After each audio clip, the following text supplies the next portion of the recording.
தெரியாது. அதாவது அதை லேர்ன் பண்ணிக்கிறது.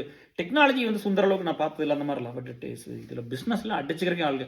அவர் வந்து எக்ஸ்பர்ட். அவருக்கு தெரியாத ஒன்றுமே கிடையாது. அப்படி வந்து அவ்வளோ இதாக போட்டு பண்ணிக்குவார். டெக்னாலஜி பயங்கர டீசெண்டாக தான் பண்ணுவார். ஒன்றும் மோசமாலாம் பண்ண மாட்டார். பட் அதில் எக்ஸ்ட்ரீமாலாம் பண்ணி பெருசாக பார்த்ததில்ல. பட் இது வந்து அப்படி தான். இதில் வந்து அவருக்கு தெரியாதே இருக்காது. அதனால் எல்லாரும் அவர் தான் கேட்பாங்க. ஏன்னா அவருக்கு தான் எல்லாமே தெரியும்.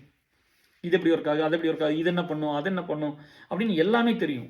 அந்த மாதிரி ஒரு எக்ஸ்பர்ட் பிஸ்னஸ் நாலேஜில் வந்து ஒரு ஒரு கடல் அது. அதுக்கு தெரியாது இங்கே ஒன்றுமே இல்லை. அதுக்கு தெரியலனா தான் ஆச்சரியம். அந்த மாதிரி ஒரு ஸோ அப்படிலாம் இருந்து எனக்கு சொல்லிக் கொடுப்பாரு. நான் போய் கேட்பேன், போய் எனக்கு இது தெரியல மச்சி, இது என்னங்க மச்சி, அது என்னங்க மச்சி, நாங்களாம் சேர்ந்து தான் ஒரு ப்ராஜெக்ட் டெவலப் பண்ணோம். பட் எனக்கு தெரியாதெல்லாம் இருக்கும்போது எல்லாமே கேட்டால் சொல்லிக் கொடுப்பாரு. பயங்கரம் உட்காந்து படிச்சு வச்சுக்குவார், எல்லாத்துக்கும் சொல்லிக் கொடுப்பாரு. அப்புறம் உதவியும் அப்படி தான். யார் பண்ணாலும் என்ன முடியுமோ அதெல்லாம் வந்து கேட்டோம்னா பண்ணி கொடுக்குற ஒரு ஆள்.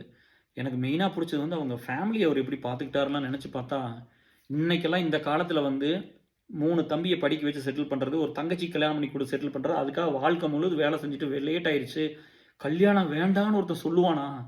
எனக்கு வயசாயிருச்சு, நான் வந்து கொஞ்சம் எனக்கு ஏஜ் ஆயிடுச்சுமா, தம்பிகள்லாம் வந்துட்டாங்க, தம்பிகளுக்கு கல்யாணம் பண்ணணும்னு சொன்னார். அந்த மனசு தான் நம்மளை இங்கே கொண்டு வந்து நிறுத்துச்சு.